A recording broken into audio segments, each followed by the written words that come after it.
So we're now ready to begin. I wanted to welcome everyone to our Advances in Dementia Research series that is presented by the Toronto Dementia Research Alliance in partnership with the Alzheimer's Society of Toronto. My name is Julie, and I am from the Alzheimer's Society of Toronto.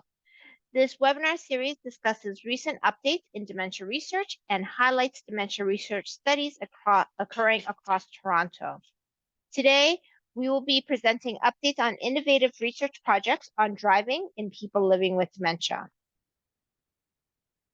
So I wanted to share with you a little bit about the Alzheimer's Society. So if you are not already familiar with the Alzheimer's Society of Toronto, our mandate is to provide counseling, education, programming, and information to people living with dementia, care partners, family members, as well as friends, to healthcare professionals and general public. So really we serve everyone under the sun, but the services might look different. So as an example, for people living with dementia, we have a number of active living programs to really help with meaningful engagement. For family care partners, a lot of it is around counseling supports as well as education. General public is general awareness, and health professionals is training. So a lot of different programs. If you're interested in finding out all the different programs that we have to offer, I would encourage you to visit our website on www.alz.to. That will house all of our information. In terms of our programming occurs face-to-face as well as online via Zoom. And if you are an organization that would like to have someone from the Alzheimer come out and present, we can certainly use other platforms if you use those platforms as well. I'd like to introduce you to my partner from the TDRA today. So that's Brittany, to tell you a little bit more about the Toronto Dementia Research Alliance, as well as to introduce our speaker.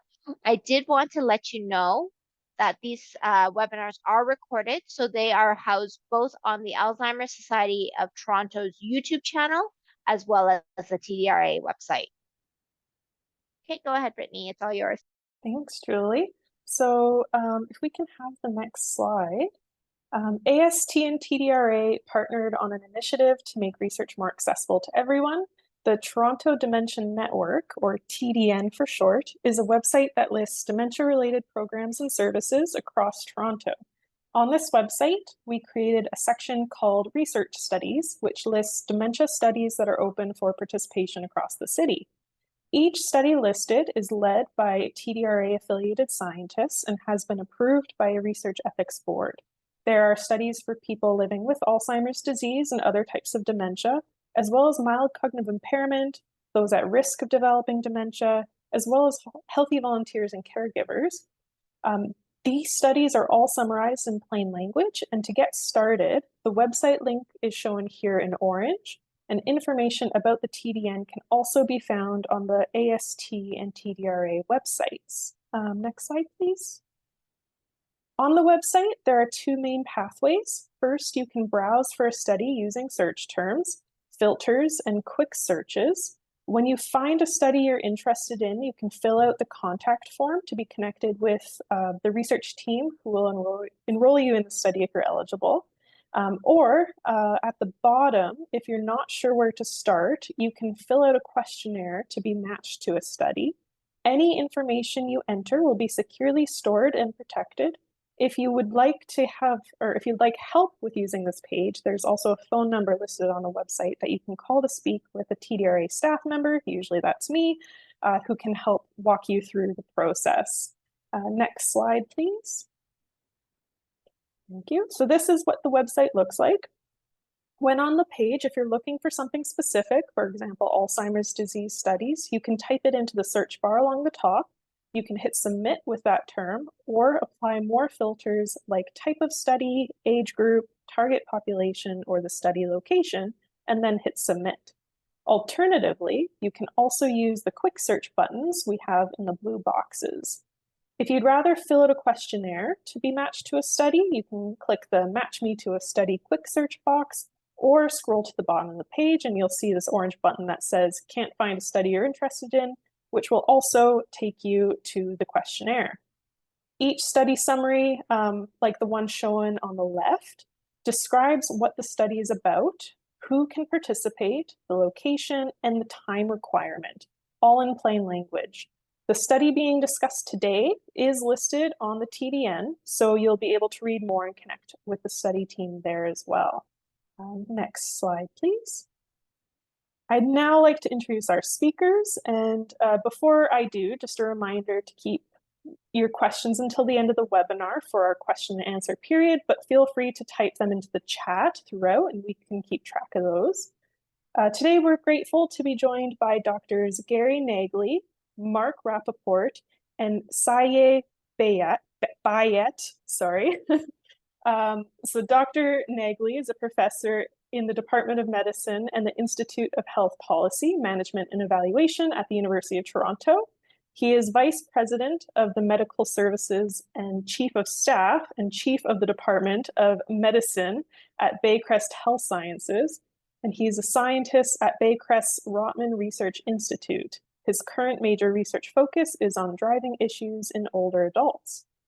Dr. Mark Rappaport is a professor in the Geriatric Psychiatry Division of the Department of Psychiatry at the University of Toronto, past president of the Canadian Academy of Geriatric Psychiatry, also called CAGP, and acting head of Geriatric Psychiatry for Sunnybrook Health Sciences Centre. His main area of research focuses on motor vehicle collisions associated with neurological and psychiatric illness in older adults. And lastly, Dr. Saye Bayet is an assistant professor in biomedical and geomatics engineering at the University of Calgary. She is a member of the Hotchkiss Brain Institute and the O'Brien Institute for Public Health. Dr. Bayet's research combines cutting-edge digital technology with data science techniques to improve quality of life of individuals. Thank you. We'll pass it off.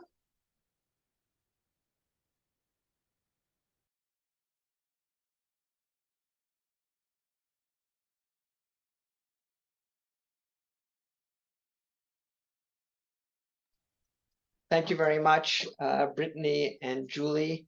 On behalf of my colleagues, I'd like to express our appreciation to the Toronto Dementia Research Alliance and the Alzheimer's Society of Toronto for inviting us today to present some of the research that we're involved with.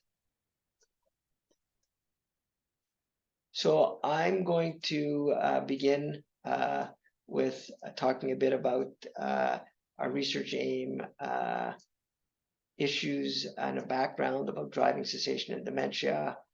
Mark will present our work on the driving and dementia roadmap. Saye will talk about using mobile technology to inform decision-making about driving. And then Mark will finish off by talking about some work on automated vehicles.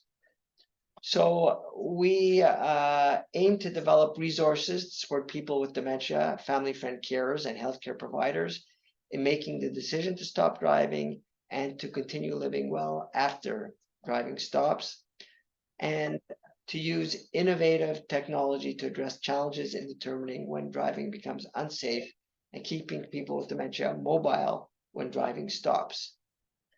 So driving cessation for people living with dementia and their family friend caregivers is a complex, challenging, and emotion-laden process. It involves two distinct elements. One is making the decision to stop driving, and one is transitioning to non-driving and providing support for a good quality of life afterwards. This is just a slide from several years ago that estimated the number of drivers with dementia in the province of Ontario who continue to drive. And the importance of this slide is to just to give a sense of how there's an exponential increase over time in the number of people with dementia who are driving in the province of Ontario, currently estimated as approximating 100,000. Now, why is this of concern? There have been numerous studies that have been done that look at driving performance in people with dementia compared to people with normal cognition, and those with dementia exhibit more problems with road rules with lane maintenance, with changing lanes, with making turns, especially left-hand turns, maintaining road speed, either driving too fast or too slow, and stopping appropriately and avoiding collisions. They also have been shown to have less attention and slower decision-making when driving. Drivers with dementia crash anywhere from 2 to 10-fold more often than people without dementia, and many fail on-road driving assessments. So clearly, drivers with dementia may be at greater risk, but on the other side of things, we know that there are many health and psychosocial outcomes associated with stopping to drive. This includes less social engagement and out-of-home activity, worse functioning, more depression, poorer general health, greater cognitive decline, greater nursing home placement, and a greater risk of death. Some of the work that we have done has dramatically demonstrated the emotional impact that giving up driving has on people living with dementia, affecting their sense of identity and self-worth, as driving is connected to a sense of freedom and independence, to convenience, to roles and personhood, as well as to enjoyment, and also results in significant emotional changes, things like loss, sadness, grief, fear and anxiety, depression, frustration, guilt, and anger directed at family members and healthcare providers. Our work has also clearly showed that this issue has significant emotional impact on family friend carers as well. Things like loss, sadness, and grief, fear and anxiety, frustration, anger and guilt, discouragement, powerlessness, as well as a sense of being overwhelmed. Again, our work has shown numerous challenges of decision-making and transitioning to non-driving. This includes a lack of understanding and insight about the impact of dementia on driving, limited access to alternative transportation, the fact that we clearly have found that absolutely no one likes to talk about the issue of driving, not the person with dementia, not family, friends, and carers, and not healthcare providers. And of course, this gets in the way of having fruitful discussions to make the person with dementia aware of this issue and helping them work through it. And then the issue of few available resources, and those resources that are available may be difficult to access and to trust. So we're going to talk about three major areas of work. First, about educational resource for people with dementia, family carers, and healthcare providers. Then using mobile technology to inform decision making, and finally around the issue of automated vehicles. So I'm going to hand things over to my colleague Mark.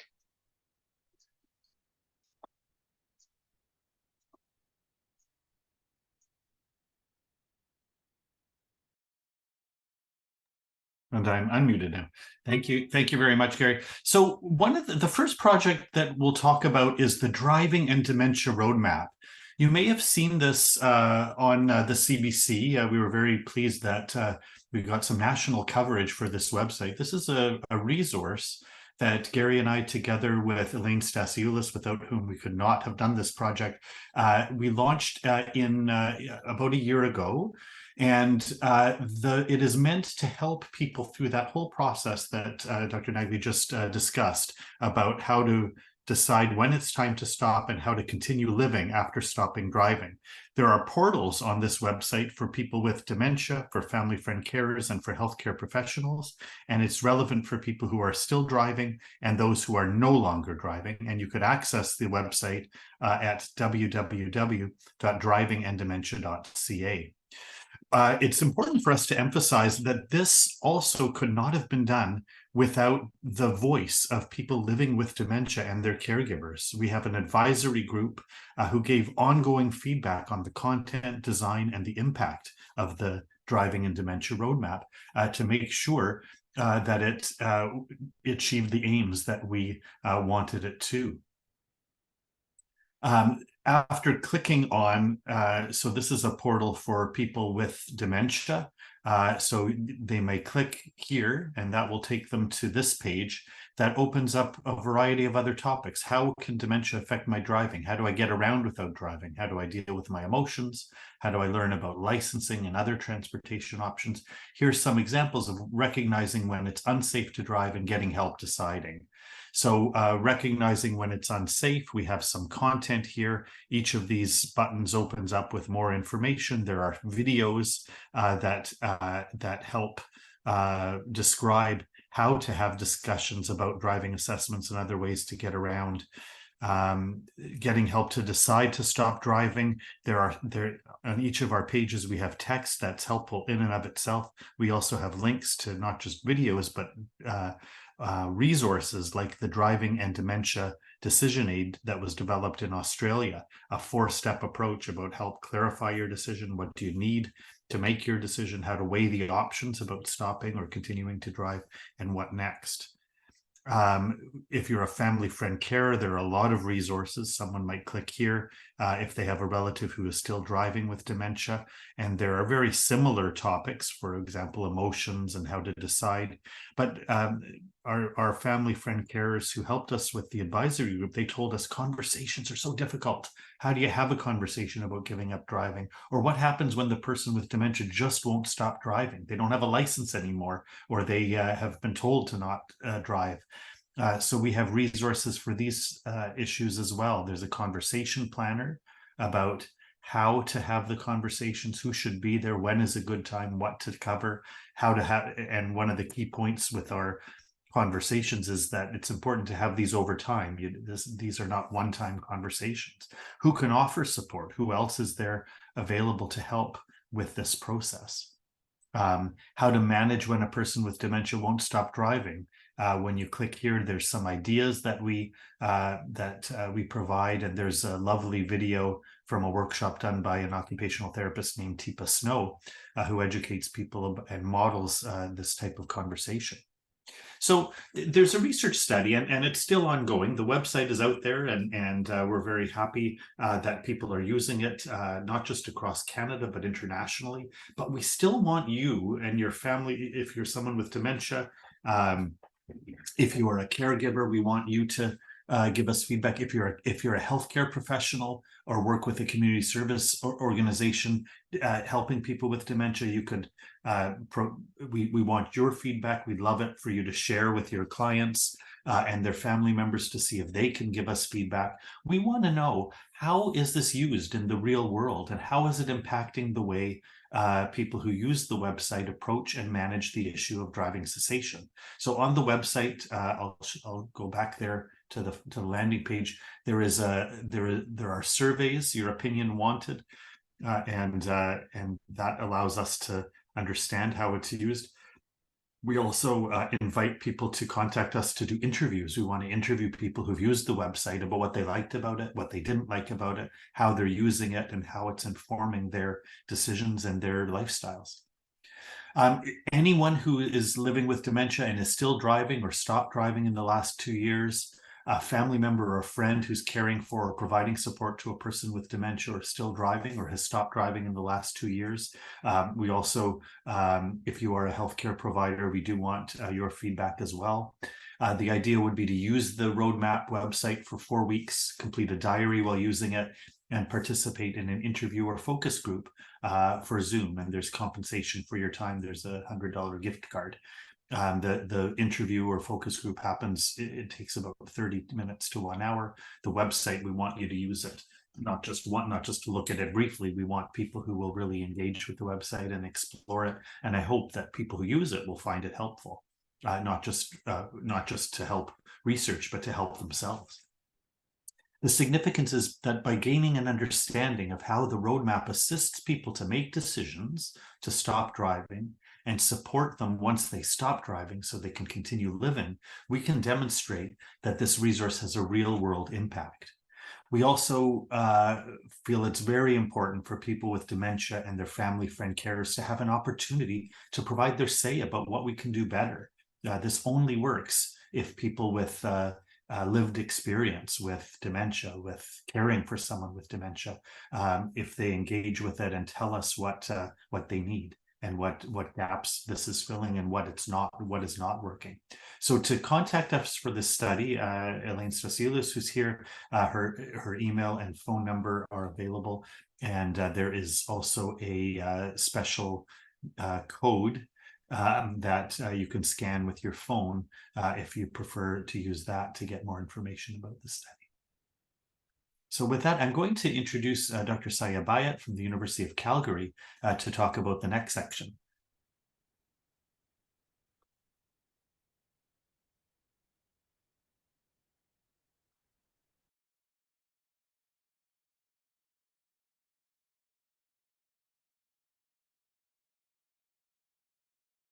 Okay. Thanks very much, Mark. Now I'm going to talk about a newer study that we are now involved in that involves using technologies that we have in our everyday life to perhaps improve driving assessment methods that we currently have, and which may also lead to a more effective and streamlining decision-making process related to driving and dementia. So currently, the gold standard for assessing driving in dementia is using on-road assessments. But on-road assessments have some limitations. One limitation is that they're in controlled environment. That means that you have to, if you go to a driving test, you have to use sometimes a specific car. You're asked to drive in predefined roads that might not be very familiar to you.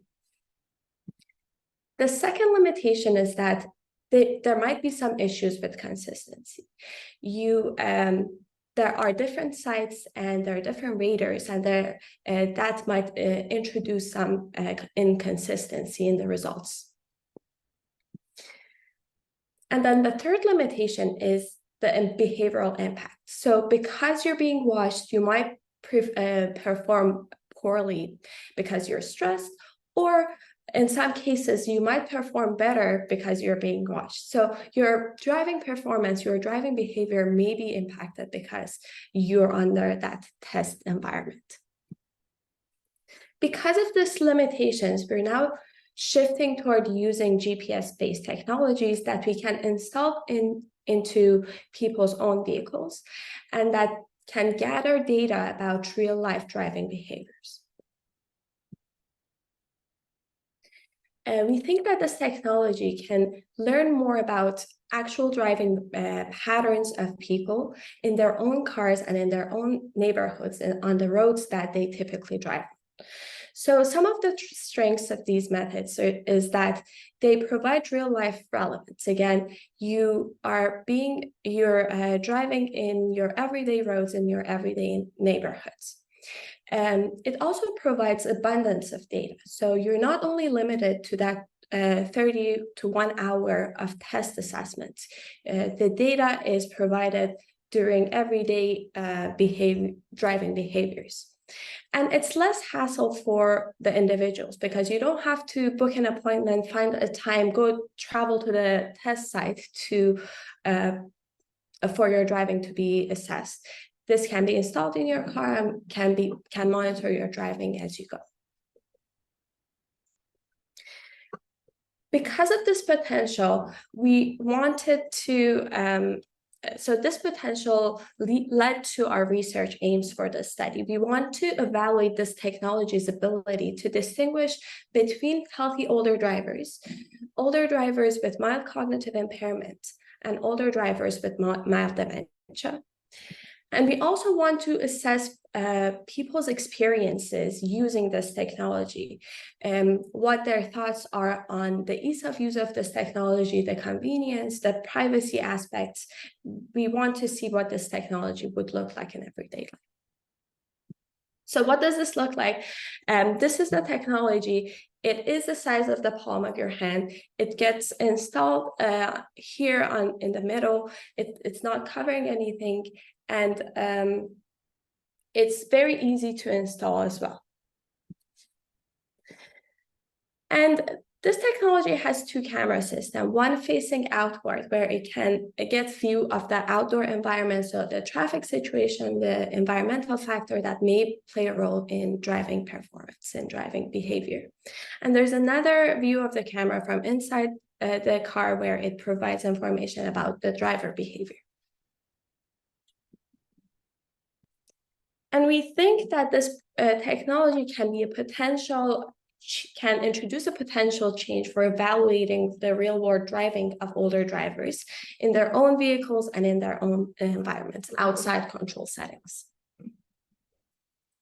So the study has been launched and we're looking for participants to take part in the study.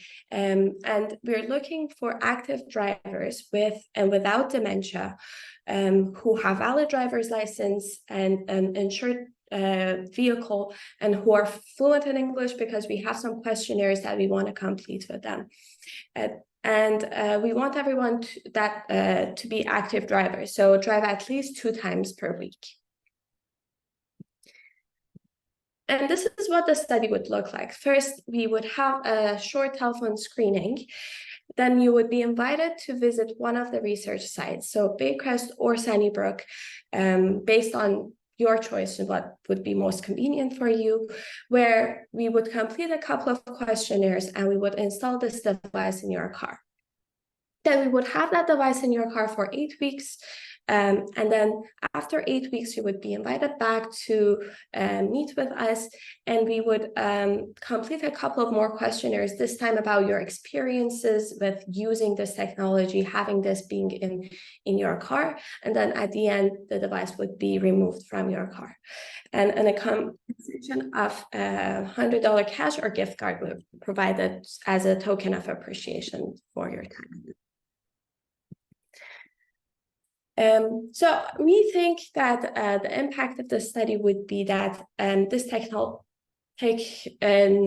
technology, when it's fully developed, when we have more information about it, it would be stronger than the current assessment in a couple of different ways. One is that it's more affordable and more convenient. It's really easy to install, it's easy to remove, and it does passive data collection. So it's zero effort from the user side. And it's very small. So from previous study, we've seen that these technologies, people often forget that they actually exist. It doesn't bother them a lot, but we want to collect more information about that too. So if you want to learn more about this study, you can contact me with this email and phone number, and I would be happy to provide you some more information about this study. I'll pass this back to Mark.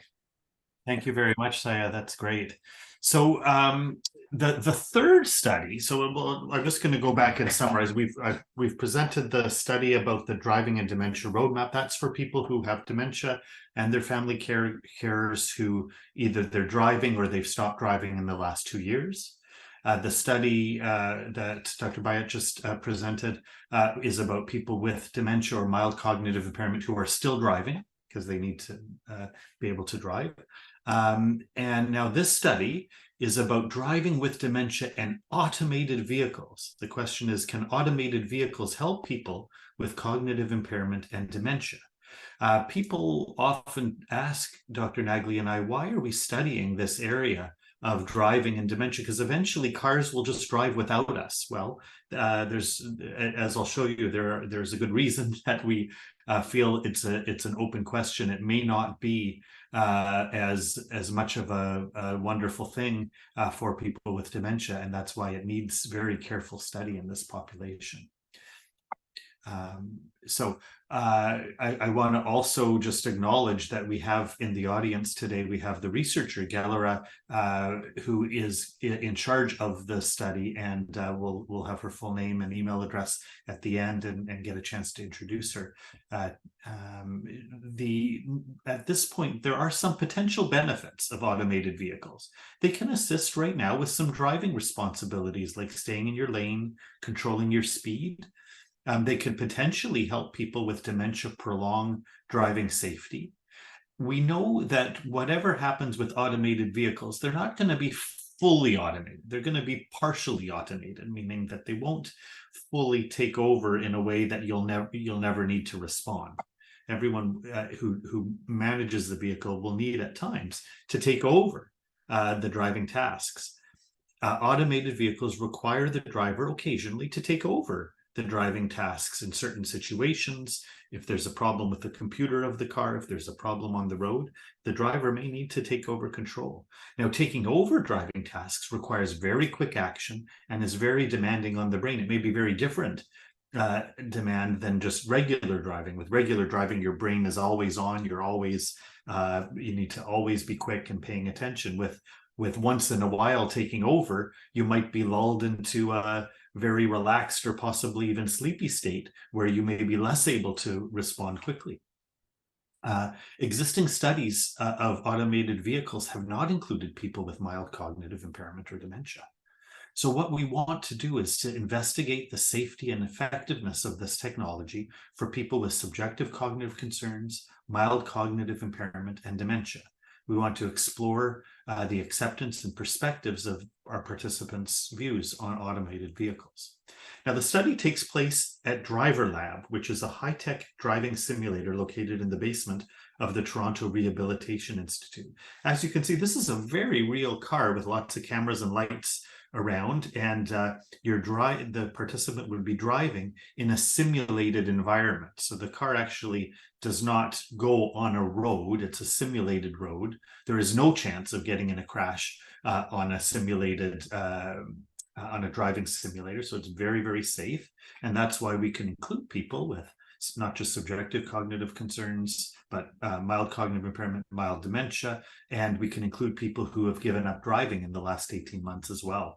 We want people in those three categories: dementia, mild cognitive impairment, subjective cognitive concerns, who are 65 years and older, who hold a valid driver's license or stopped driving in the last 18 months. There is a screening over the telephone.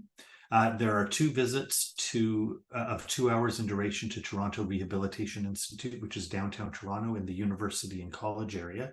And there is an optional interview by Zoom after that. So we reimburse you for your time, $30 an hour for a maximum of $75 per visit. And we pay up to $15 for transportation costs for each visit. So the significance is we want to determine if people with subjective cognitive concerns, mild cognitive impairment, or dementia can safely use these automated vehicles. And the long-term significance is that we may be able to optimize these automated vehicles for future use and use them to prolong driving time for people with dementia. Or not. We may learn that this is just not safe, this view. So this is why it's an open question for us and why we do the research. If we already knew the answer, there wouldn't be a need to do the research. Our colleague Gelera Hajian, her email and phone number are listed here, and we welcome anyone to contact us for any of these studies. We've given a lot of information. We have a large research team that we're very thankful for. None of the work could be done without our co-investigators, are people with lived experience who gave us permission to use their names on this presentation, our research associates, research assistants, and research trainees who've made this work happen. So I want to, at this stage, open it up for questions about any of the studies that we've talked about.